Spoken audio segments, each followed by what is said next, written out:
warahmatullahi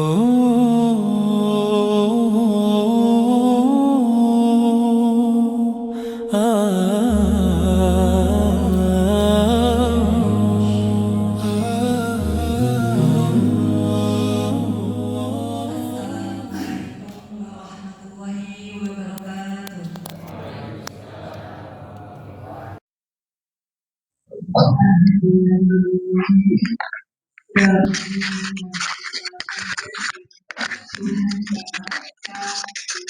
Yang telah memberikan iman dan Islam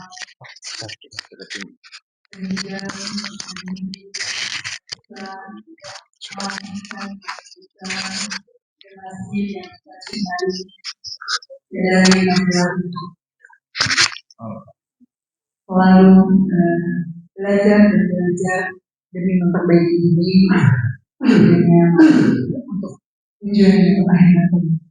Salawat dan salam tak lupa mari kita curahkan kepada junjungan Nabi kita Nabiullah Nabi Muhammad Sallallahu Alaihi Wasallam beserta keluarganya, para sahabatnya dan kita sebagai umatnya.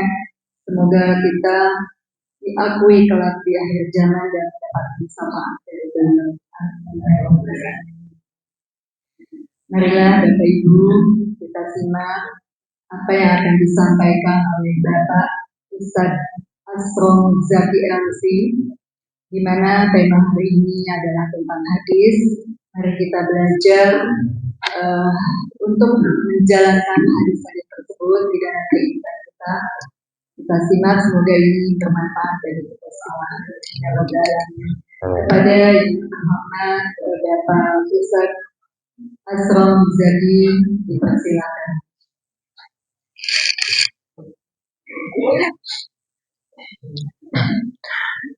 Bismillahirrahmanirrahim. Assalamualaikum warahmatullahi wabarakatuh.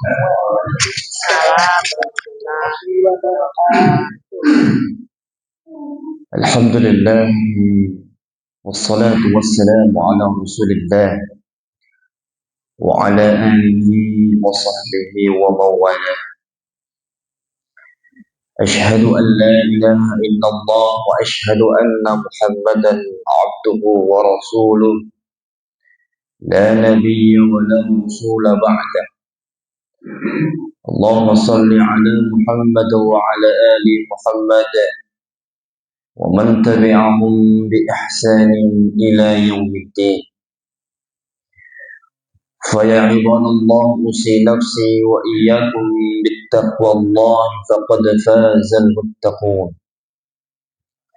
ولا تموتن إلا وأنتم مسلمون كما قال الله سبحانه وتعالى في مقام تنزيله مذكرا بذلك. أعوذ بالله من الشيطان الرجيم. بسم الله الرحمن الرحيم.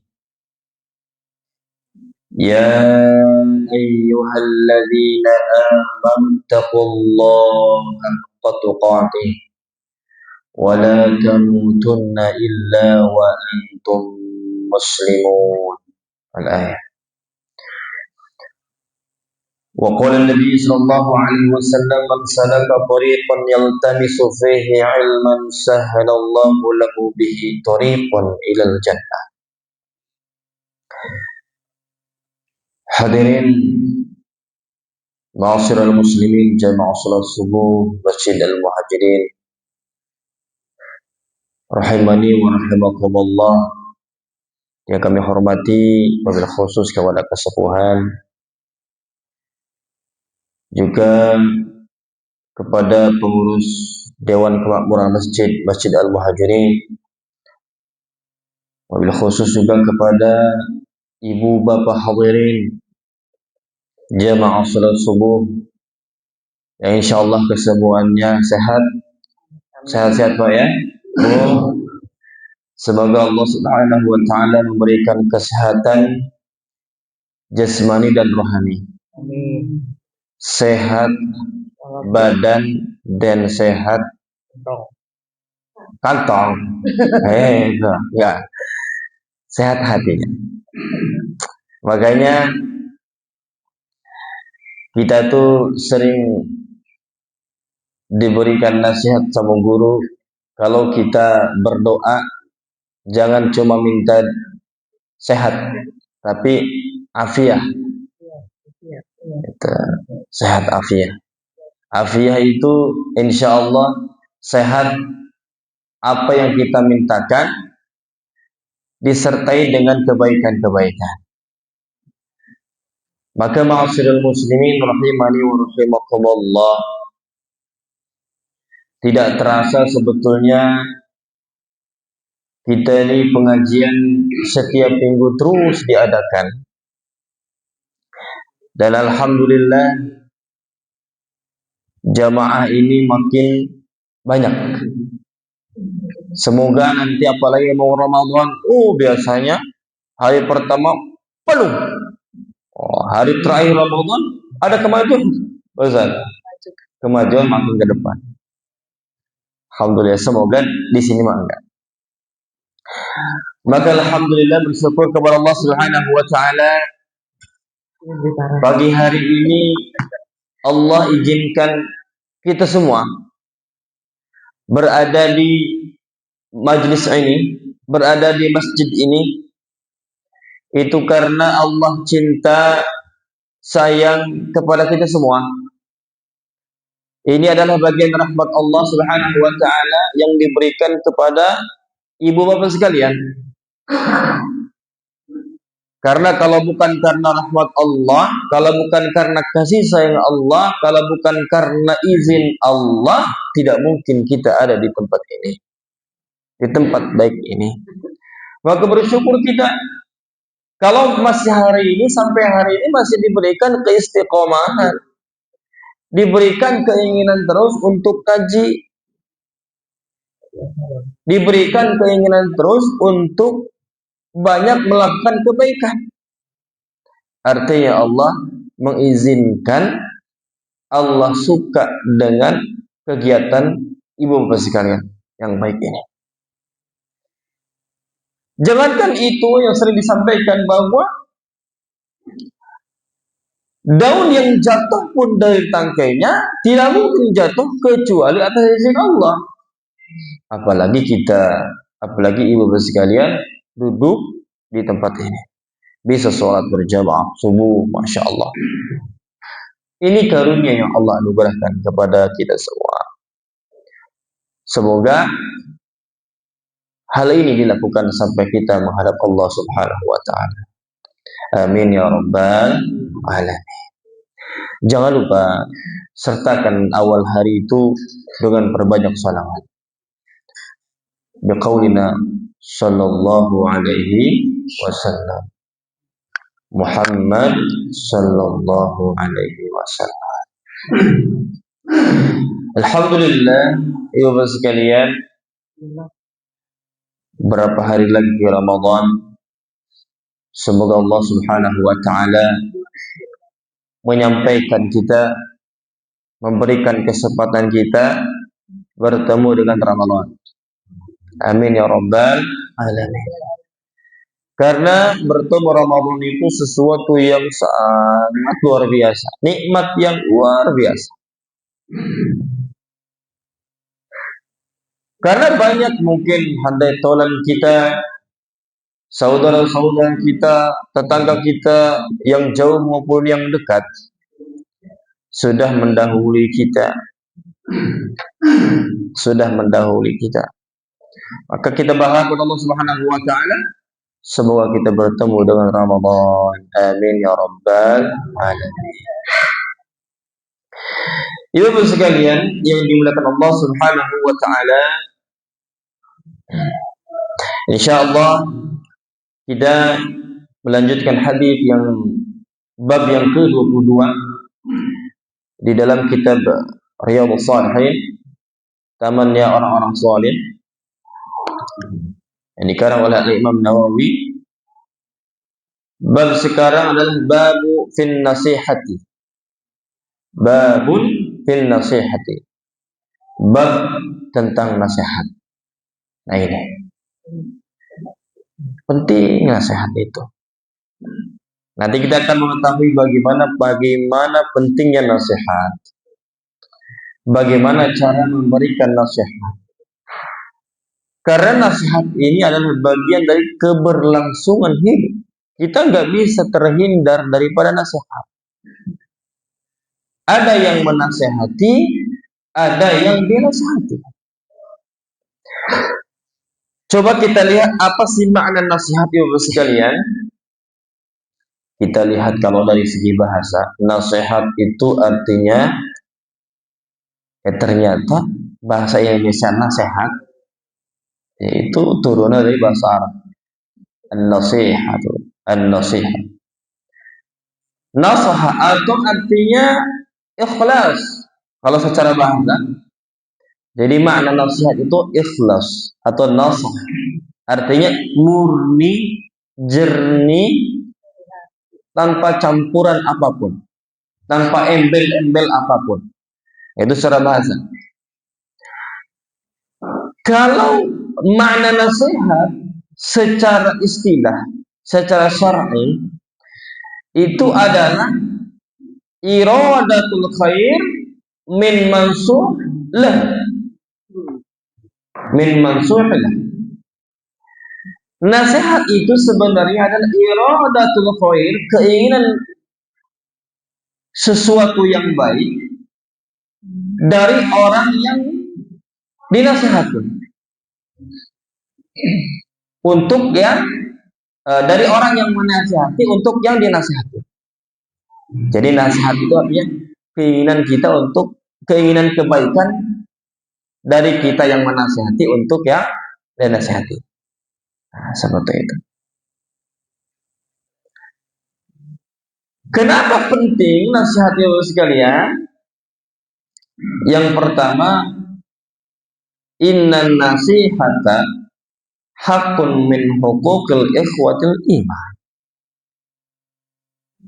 Ulangi, innan nasihat hakun min huquqil ikhwa al-imaniyah. Nasihat itu kenapa penting? Karena nasihat itu sekalian hakun min huquqil ikhwa al-islamiyah, hak yang harus ditunaikan kepada saudara seiman. Artinya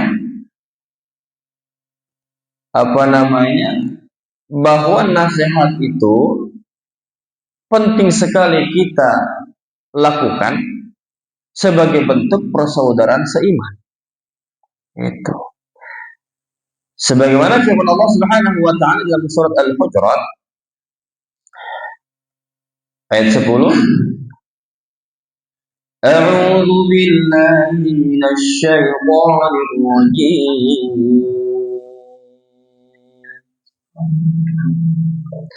Innamal mu'minuna ikhwah فأصلحوا بين أخويكم واتقوا الله لعلكم ترحمون. Innamal mu'minuna ikhwah. Kata Allah, sesungguhnya orang beriman itu ikhwah, bersaudara.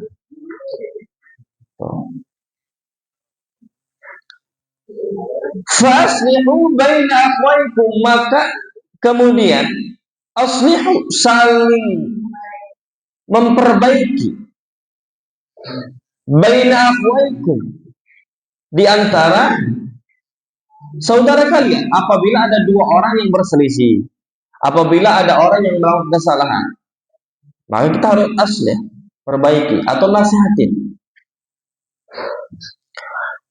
Wattaqullaha la'allakum turhamun, dan bertawaf kepada Allah Subhanahu wa taala.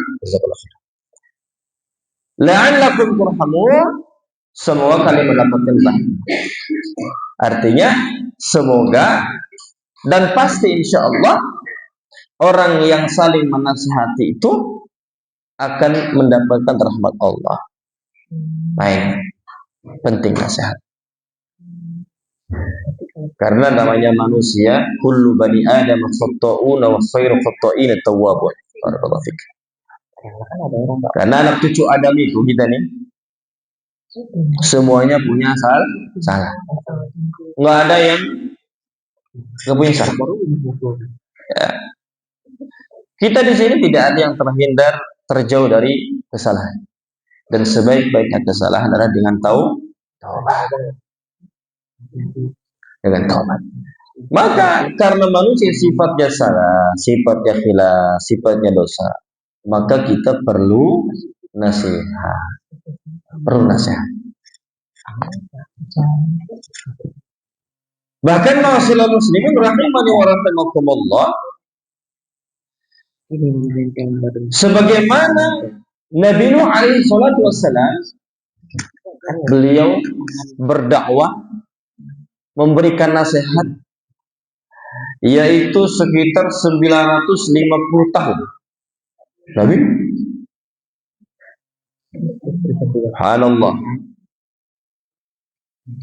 Dan pengikutnya tidak banyak ditekan. Kadang-kadang kita nih nasihatin anak cuma sekali dua kali udah emosi. Baru sehari dua hari kita nasihatin udah nyerah, enggak ya. Nabi Nuh 950 tahun. Sabar beliau nasihat. Karena ada cara. Cara itu kan Nabi. Nah, kita manusia biasa. Lantas siapa yang mau jadikan patokan untuk jadi yang kita pelajaran dan contoh kalau bukan para nabi? Itu. Jadi kita harus bersabar. Terus nasihatnya. Ya. Sebagaimana Allah Subhanahu wa taala berfirman, "Uballighukum risalata rabbi," kata Nabi Nuh, aku menyampaikan kepada kalian risalati rabbi, pesan dari Tuhanku. Wa ansahu lakum, dan aku menasihati kalian.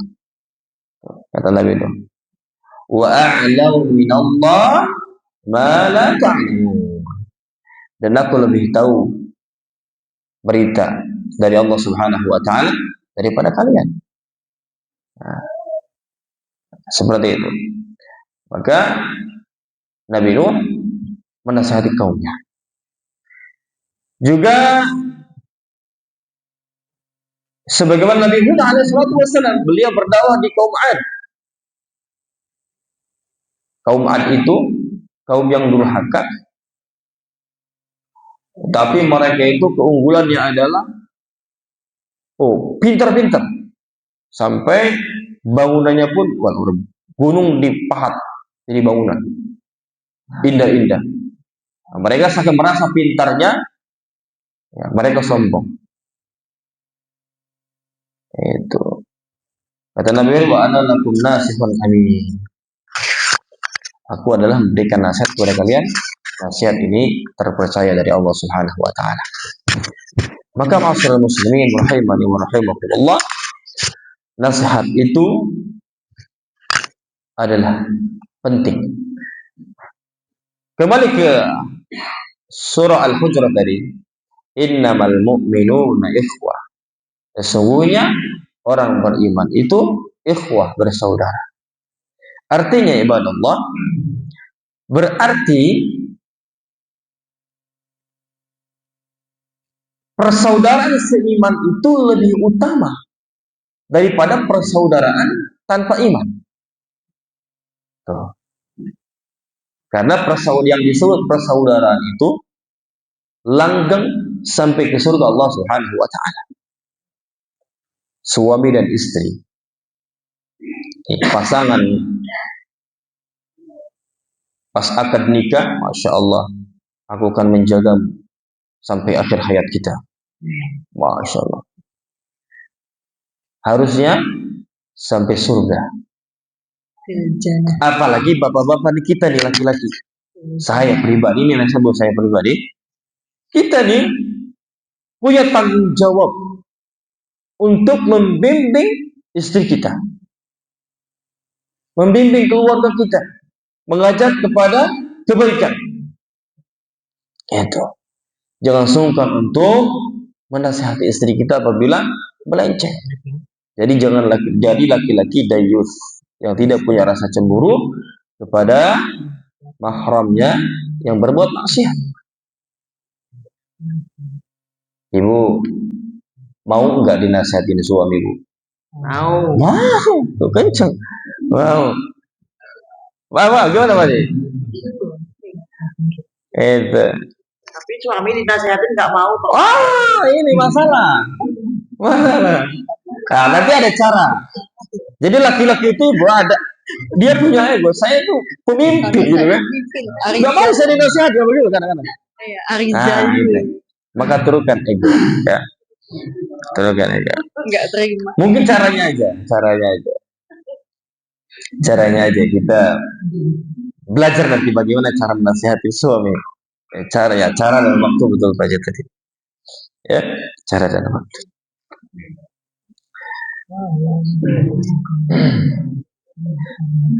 Nah, maka teman sekalian,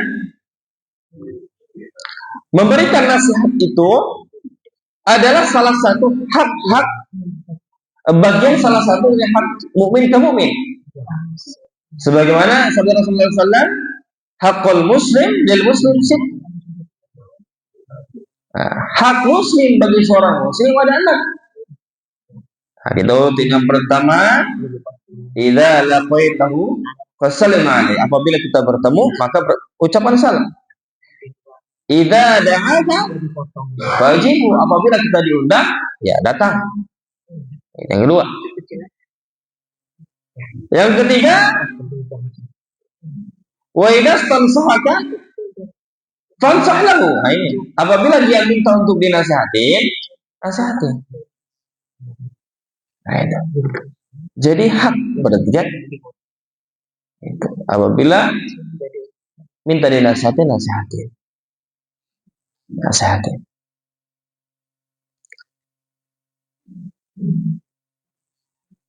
Maka masalah muslimin rahimani wa rahimakumullah.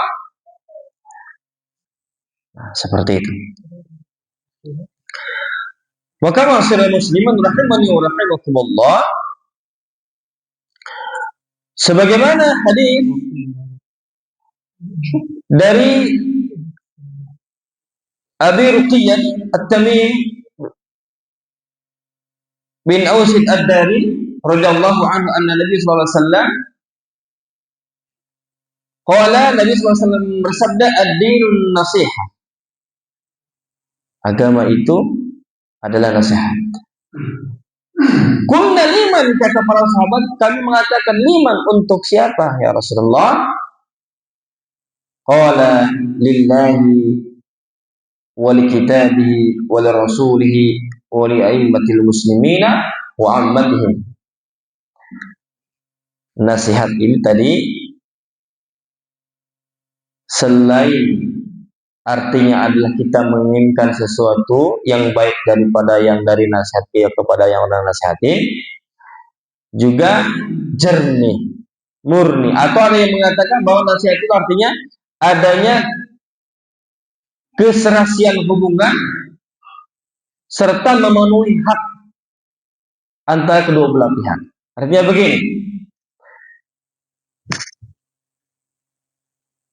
pertama bahwa nasihat agama itu adalah nasihat. Kata para sahabat, lima, untuk siapa? Qala lillahi wa li kitabihi, untuk Allah. Artinya kemurnian di dalam ibadah kepada Allah, kita tidak boleh untuk mensekutukannya. Wa li kitabihi, untuk kitab Allah. Artinya apa? Kita harus mentaati apa yang disampaikan dalam Al-Quran, lalu mentadaburinya, lalu ada namanya dhawabitun nasiha. Ini ada caranya supaya kita enggak dilawan, gitu, ditentang. Ada cara ternyata. Itu pertama, kata para ulama, supaya nasihat itu cepat masuk ke hati, pertama harus ikhlas. Tuh. Tidak ada niatan untuk mempermalukan. Tidak ada niatan untuk menjatuhkan. Tidak ada untuk niatan supaya dianggap baik sama orang. Pertama, luruskan hati kita, ya Allah. Saya mau nasihatin anak saya, ya Allah. Dari hati. Apalagi kalau seorang ibu dari hati paling dalam menasihati. Dia berubah atau tidak, itu urusan Allah. Karena hidayah hak Allah. Tugas kita adalah memberikan nasihat. Ya. Yang kedua, selain kita ikhlas dalam memberikan nasihat, kita harus memiliki al-ilmu wal basirah. Harus punya ilmu, kapasitas ilmu dalam sesuatu yang kita nasihatin. Wal basirah dan pemahaman.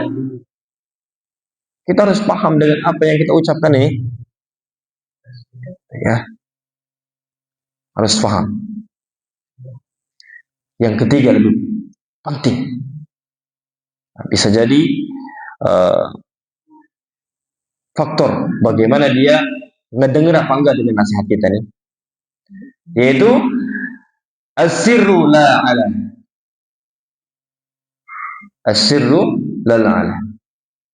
Dalam kesendirian. Sembunyi-sembunyi kalau nasihatin itu. Tidak depan orang. Ya. Nah ini. Jangan sampai kita nasihatin atau ngingetin. Kalau ngingetin suami kita depan temannya. Atau depan anak-anak. Jangan. Walaupun salah. Ustadz kan biar jadi pelajaran untuk anak saya. Iya.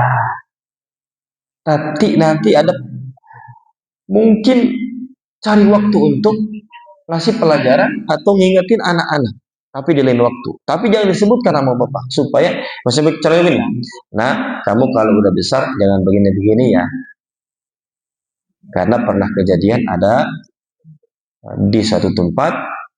Nah, ada seseorang begini, ternyata ini suami kita, gitu.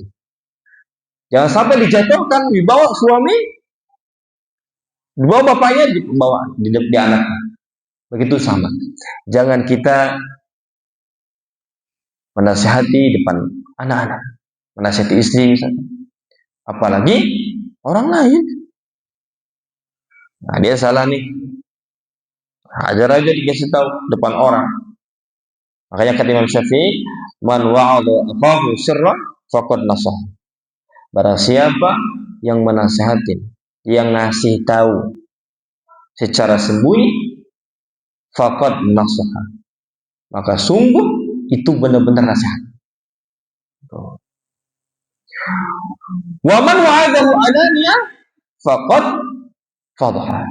Barang siapa yang menasihatin seseorang di orang banyak, diumumkan, maka dia mempermalukannya.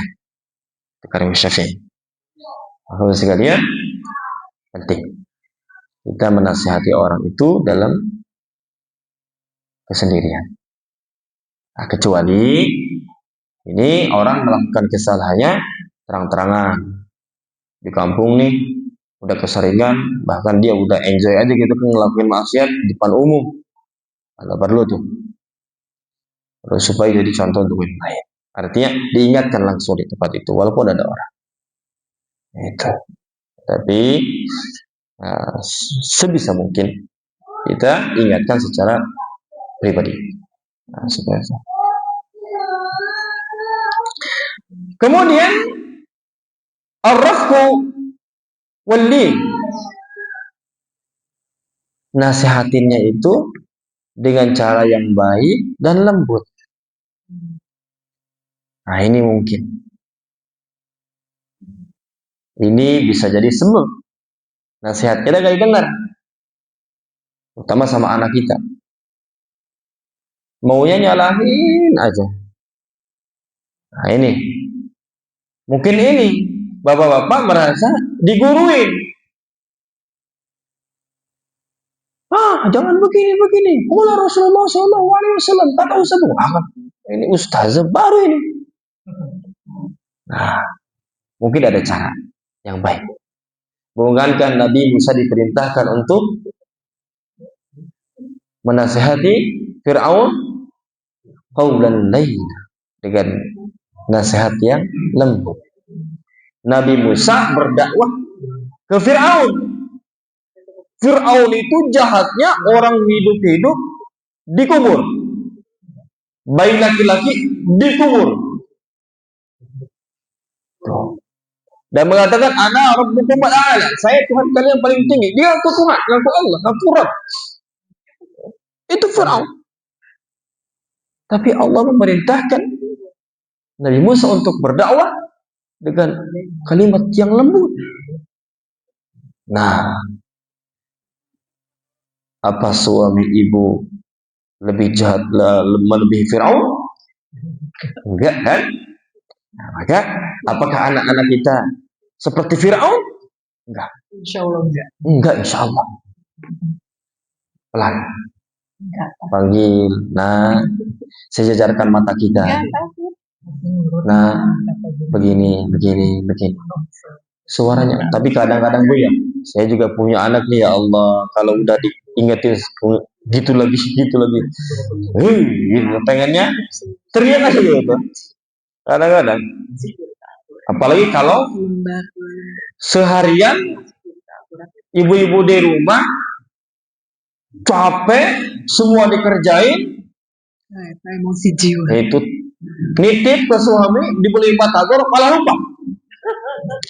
Wah, lihat anak ngerehek terus, malah kan? Karena suami itu kadang-kadang lupa, Bu. Ya.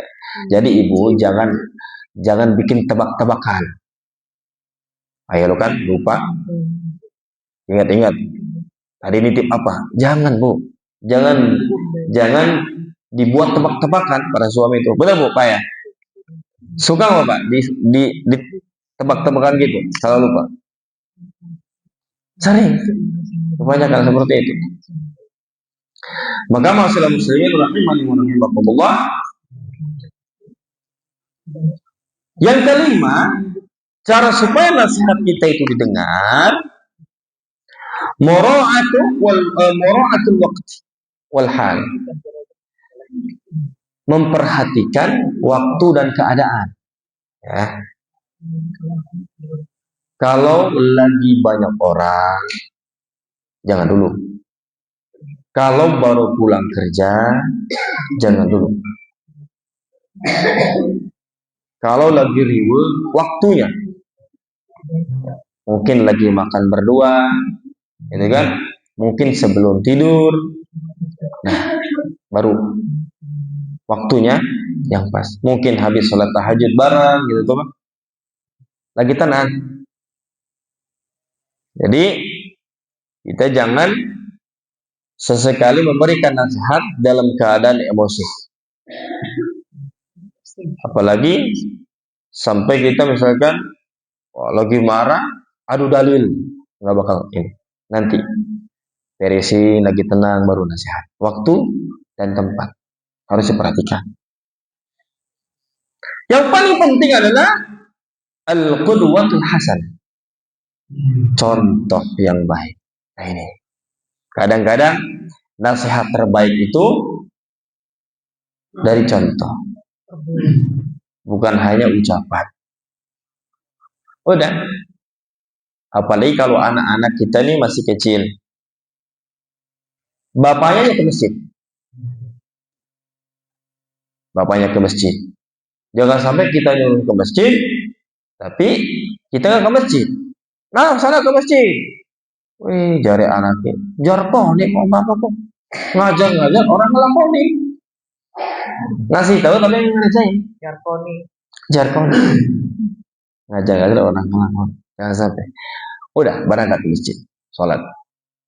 Habis maghrib, baca Quran. Ibunya baca Quran, bapaknya baca Quran. Yakin, insya Allah, aku yakin anaknya pasti baca Quran. Contohin. Itu cara yang jitu. Insya Allah dengan contoh. Nah, sambil dibarengi nasihat ucapan. Ya. Kemudian hindari kalimat-kalimat yang mengejek, ya, kalimat-kalimat yang menghina, hindari. Yang terakhir adalah was-sabru wat-tawadhu', sabar. Nah ini. Sebagaimana sabarnya Nabi Nuh alaihi salatu wasallam. Beliau memberikan nasihat selama 950 tahun. Sabar. Kalau orang sudah kita nasihatin, tapi gitu terus, nasihatin, sabar. Itu. Tetap omongan gak bisa, berikan contoh. Masih gitu aja, udah doa, ya Allah berikan dia hidayah. Karena nasihat sudah sampai. Nasihat sudah sampai.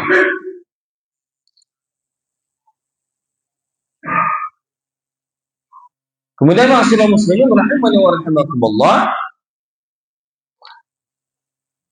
dalam hadis an Jarir bin Abdullah radhiyallahu anhu qala bay'atu Rasulullah sallallahu alaihi wasallam ala iqamis shalah wa ita'iz zakah wa nushi likulli muslim. Kata beliau bahwasanya aku meminta dibaiat kepada Rasulullah sallallahu alaihi wasallam bahwa akan melaksanakan sholat dan menunaikan zakat dan akan menasihati setiap muslim. Artinya 3 hal ini adalah 3 hal yang penting, yaitu mendirikan sholat, hak Allah kita tunaikan, memberikan zakat hak muslim, hak orang, ya, ada hak di harta kita, kemudian menasihati seorang muslim. Artinya ini hak Allah dan hak seseorang. Nah, seperti ini. Bahkan ma'asyiral muslimin rahimakumullah, ada satu surah yang kata para ulama seandainya hanya satu surat ini yang diturunkan maka cukup bagi kita. Karena di sini sudah lengkap. Yang kita semua hafal. Qala ta'ala wal 'asr innal insana lafi khusr illa alladhina amanu wa 'amilus shalihat wa tawasaw bil haqqi wa tawasaw bis sabr. Ya, coba ikutin saya. Kita sambil ini ngaji. Dari ta'awudz. A'udzu billahi minasy syaithanir rajim. 1 2 3. A'udzu billahi minasy syaithanir rajim. Wal 'asri innal insana lafi khusrin illa Wal 'asri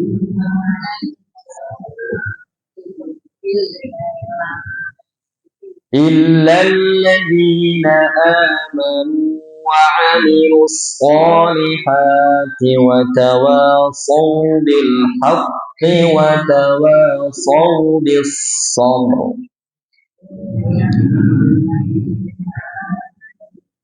وعملوا الصالحات وتواصوا بالحق وتواصوا بالصبر. Allah mengawali awal firman-Nya di surah ini wal 'asr, demi waktu. Demi waktu. Au qasam, sumpah. Innal insana lafi khusr. Sesungguhnya pribadi manusia sungguh dalam keadaan rugi. Allah ini menceritakan bagaimana kerugian manusia di dunia dan di akhirat. Kecuali orang yang tidak rugi itu alladzina amanu wa 'amilus shalihat. orang-orang yang beriman dan beramal soleh. Beriman, beramal soleh ini satu kesatuan, nggak bisa dipisahkan. Di antara iman dan amal soleh ada ilmu. Maka tidak mungkin dia beramal yang tidak ada ilmu. Seperti itu. Wa tawassaw bil haqqi wa tawassaw bis sabr. Saling menasihati dalam kebaikan dan kesabaran. Nah, ini. Berarti kalau kita udah beriman, udah amal soleh, gak cukup. Gak cukup kita udah beriman sendiri, kemudian kita amal soleh sendiri, gak cukup. Tapi perlu kita menyalurkan nasihat, menyalurkan amal ibadah kita yang kita lakukan supaya orang lain yang ngelakuin. Itu. Maka perlu nasihat. Nasihat kebaikan dan kesabaran. Sabar itu dalam hal apa? Satu, sabar dalam ketaatan. Dua, sabar dalam menjauhi kemaksiatan. Kalau udah taat, sabar. Jangan jenuh. Justru dengan kita sering melakukan ketaatan, ada yang namanya ladzatul iman atau halawatul iman. Manisnya iman itu indah. Kalau kita hari ini beribadah tapi tidak ada rasa manis-manisnya, hambar. Pernah ya sekalian ngerasain ibadah tapi hambar, gak membekas, berarti masih ada dosa dalam diri kita. Banyakin istighfar. Kita memberikan nasihat tapi tidak ngebekas untuk diri kita. Nah, ini bahaya. Di sisi lain kita diperintahkan ayat bab setelah ini adalah bab amal ma'ruf nahi munkar, mengajak kepada kebaikan dan mencegah kemungkaran. Bab setelah ini nanti, insyaallah. Artinya di sisi lain kita diperintahkan untuk memberikan nasihat, tapi di sisi lain kita diperintahkan untuk menjalankan apa yang kita nasihati. Jangan sampai kita menasihati orang tapi kita tidak melakukan. Ya, ada cerita. Ada seorang ustaz di kampung kajian sampai keluar. Kata ustaznya, sedekah terbaik adalah sedekah yang disukai, yang dicintai.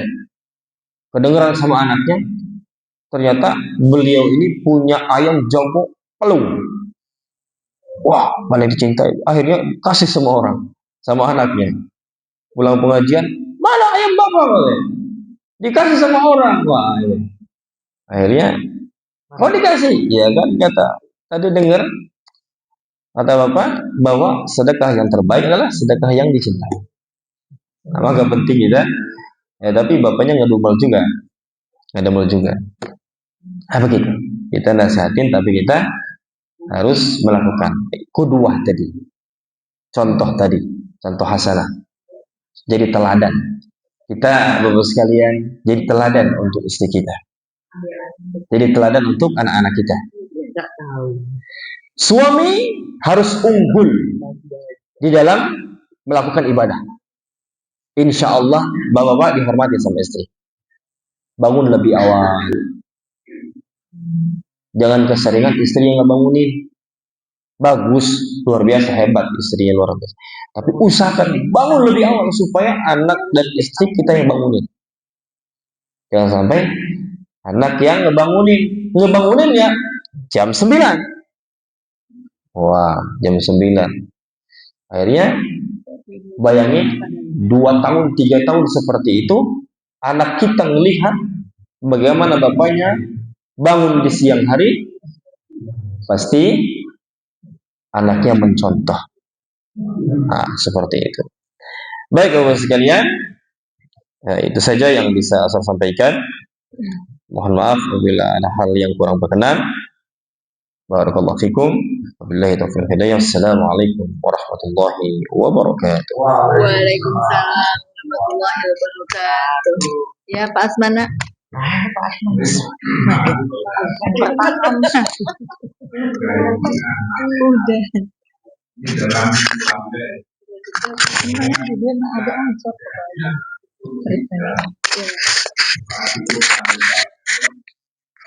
Selama Anda bersama dengan karena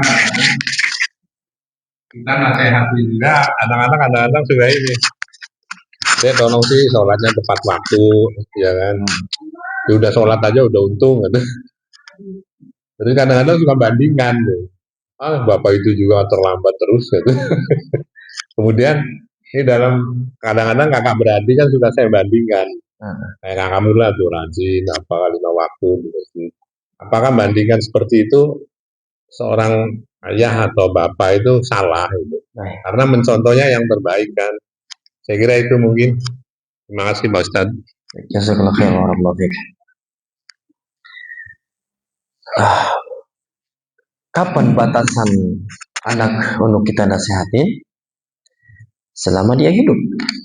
Kalau anaknya perempuan, maka ya selama hidupnya, tetapi ketika sudah menikah, dia ada yang menanggung, yaitu suaminya. Ada yang menanggung. Maka kalau anak membandingkan seperti itu, ya karena kita memang salah kita sebelumnya. Kitanya kadang sholatnya juga telat. Nah sholat, bapak juga sering telat. Maka tadi kembali, kita harus berusaha memberikan contoh. Nggak apa-apa hari itu dia bilang begitu. Berarti ini pukulan berat untuk kita. Saya harus merubah. Berarti ternyata anak saya itu melihat apa yang saya lakukan. Maka dari sejak itu sampai ke depan saya harus melakukan sebelum anak-anak saya nasihatin. Sehingga gampang ngebalikinnya. Itu bapak dulu. Nah, sekarang alhamdulillah bapak sudah berubah. Ingin menjadi contoh untuk kalian. Nah, poin kedua, kita mau nasihatin anak. Tapi hindari membandingkan. Bandingkan. Karena kadang-kadang suka keceplosan ibu ya. Tuh kayak adik kamu tuh, hafalannya udah juz 30. Kamu surat Al-Ikhlas aja lupa. Nah, gitu. Hindari. Balikin deh sama kita. Kita mau nggak dibandingin sama suami orang? Pak, tuh kayak suami ibu itu tuh rajin sholatnya. Mau sih bagus sih nasihatnya, cuma dibandingin kayak gimana gitu Pak ya? Nah, tidak elok. Cari kalimat yang kira-kira tidak menyinggung. Itu tidak menyinggung. Mungkin kita bisa sampaikan kisah para ulama. Jadi kalau udah anaknya itu balik, ajak ngobrol seperti teman, seperti sahabat. Nah, seperti itu Pak. Barakallahu fiik.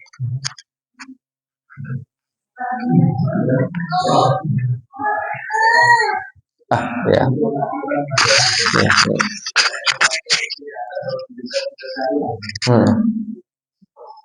Kalau si bapak atau ayah mempunyai harta banyak atau katalah punya uang, Ya. saya jamin istri nurut, anak nurut. Tapi kalau orang tua sudah nggak punya apa-apa, ayahnya nggak punya apa, nggak bakal nurut. Banyak itu kejadian dunia kita. Nanti bagaimana Bapak? Apa nggak kasihan tuh seorang ayah? Apalagi ninggalin utang. Iya kan? Ya. Nah itu Bapak. Jadi ini gimana dalam Islam?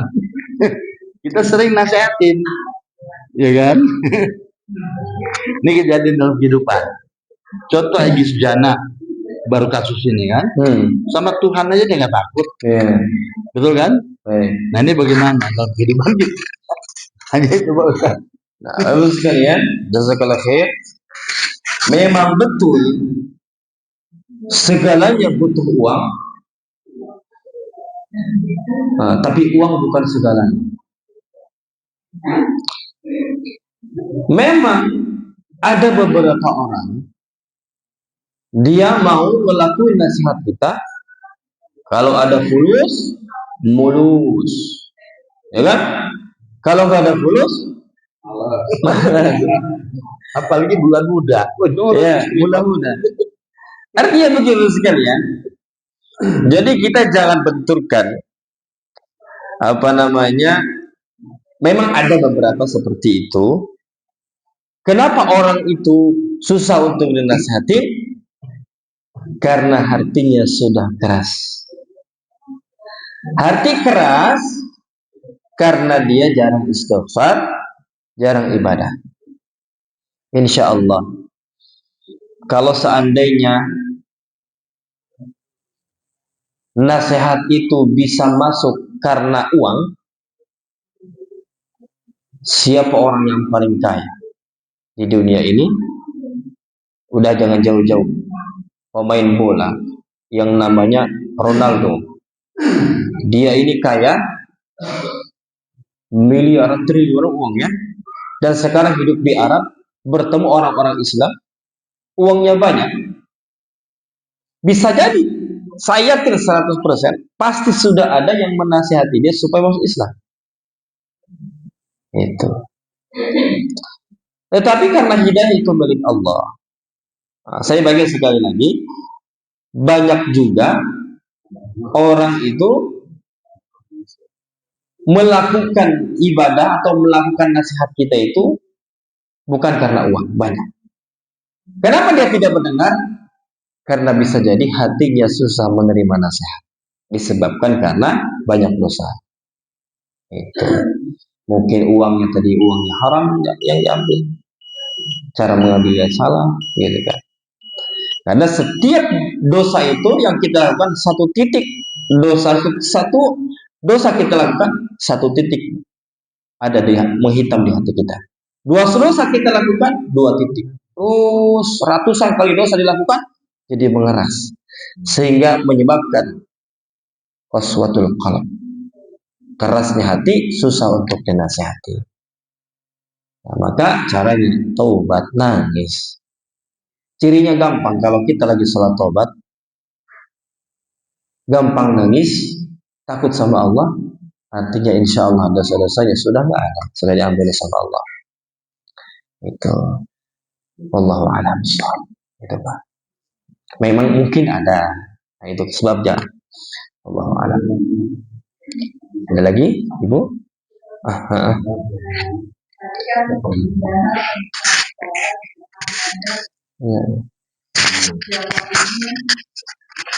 Kan sesungguhnya manusia itu kikir katanya ya.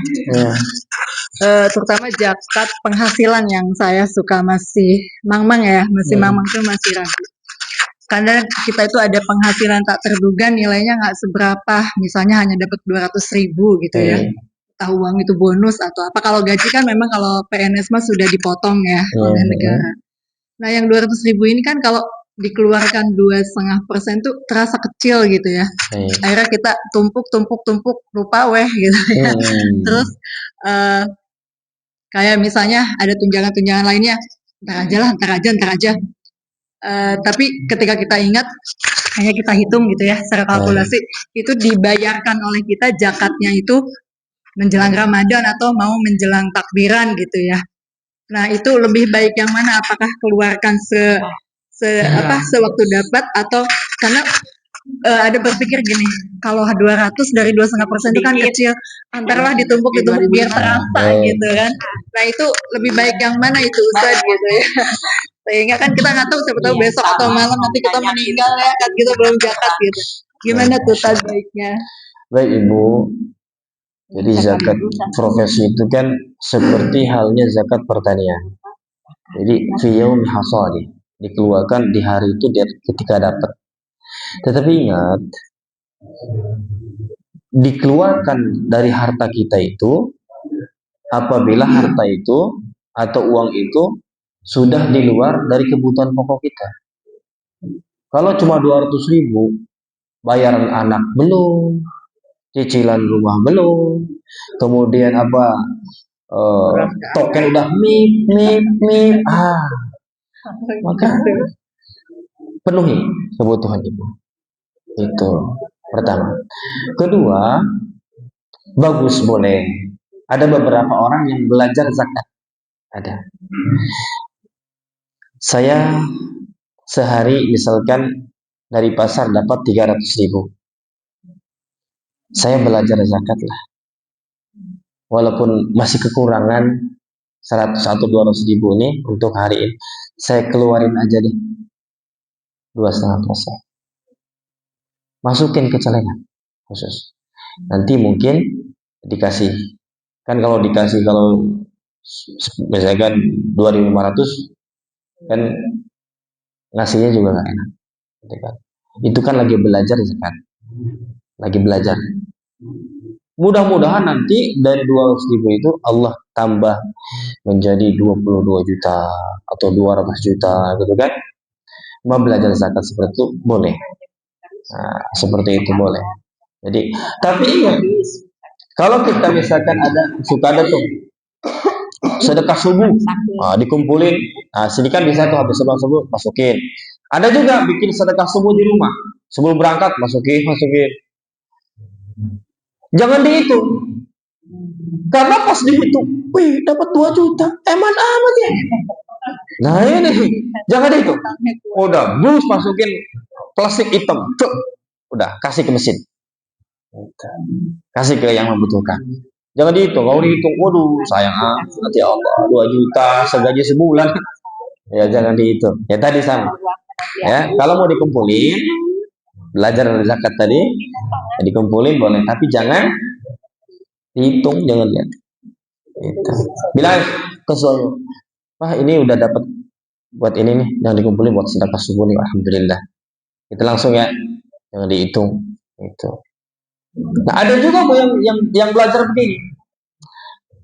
Hari ini belanja habis berapa?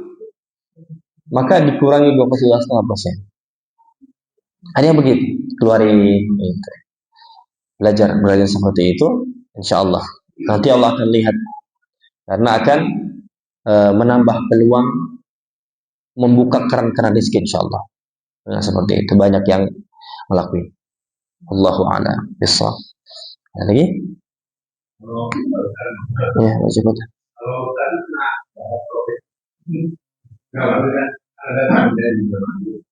Dulu orang tuanya dengan kita ya, kalau yang ada antena aja. Tapi alhamdulillah dari kita hari itu kami juga. Masya Allah. Apakah Ustaz itu profesi? Waduh, luar biasa. Misalkan sehari, ya perlu dikeluarkan. Karena ada hak orang di situ. Jadi bayangin aja, di sehari 5 masjid. Satu masjid misalkan 500 kali 5. Ya berapa? Sama aja. Ya, sama aja. Sama seperti guru kan. PNS. Cuma kalau ini kan di agama. Sama aja. Perlu, intinya ketika kita mendapatkan harta apapun bentuknya, maka perlu dikeluarkan. Wallahu a'lam bishawab. Cukup ya?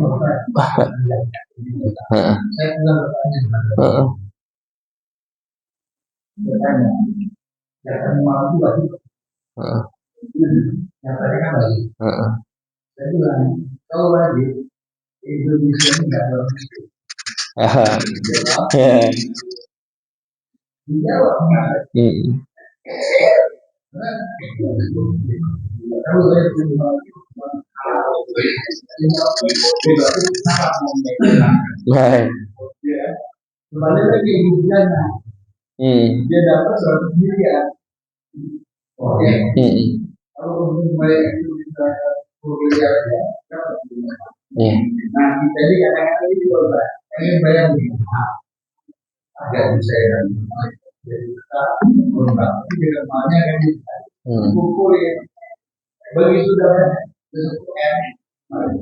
Saya. Ya. Ya itu tadi. Ya. Ya. Sesungguhnya pikir Allah.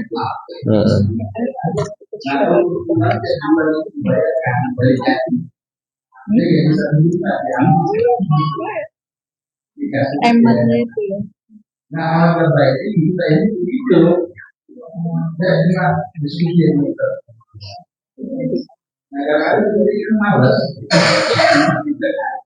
Ya.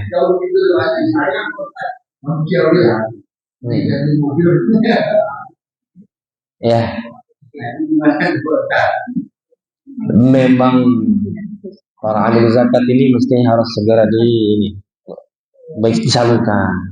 Makanya ketika kita mau zakat, makanya zakat yang namanya zakat profesi, zakat pertanian kan, di saat dapat langsung. Kalau dikumpulin makanya eman tadi, sayang itu. Jadi sebenarnya kalau zakat itu dikawal dengan baik, insya Allah bisa mensejahterakan, ya, bisa mensejahterakan.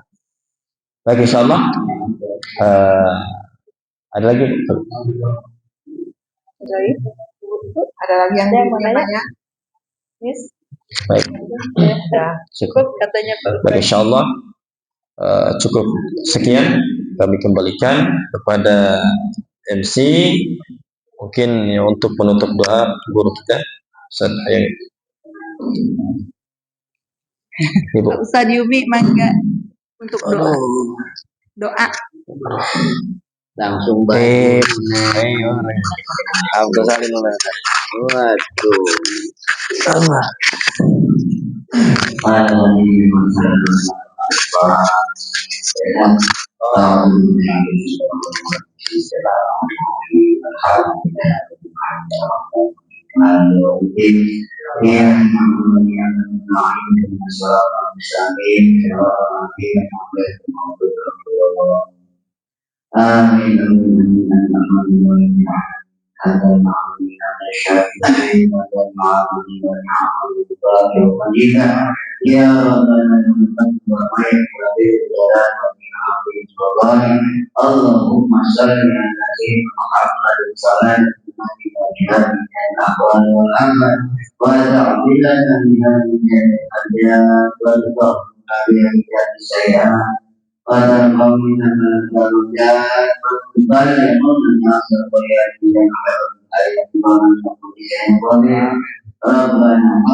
Allahumma salli ala sayyidina Muhammad sallallahu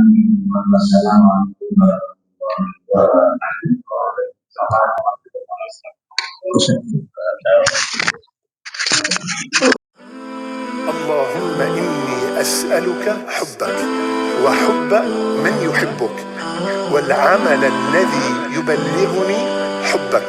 اللهم اجعل حبك أحب إلي من نفسي وأهلي ومن الماء البارد يا الله.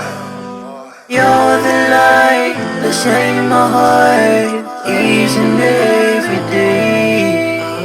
You create the sun, the moon and stars, the entire universe. I love you, Allah. I love you, Allah. You are the one I need. Allah, you are my everything. I bow down on my knees, pleading to you, I need your peace. You always give me what I need, Allah. Without you, I'm nothing. Don't let me down, don't let me cry. Oh Allah, I just need your love. light that shine my heart each and every day. You create the sun, the moon and stars, the entire universe. I love you, Allah. I love you, Allah. Chikonde chanu de chapa mamba, chapa ziko lindi chonama, antu amaku kon.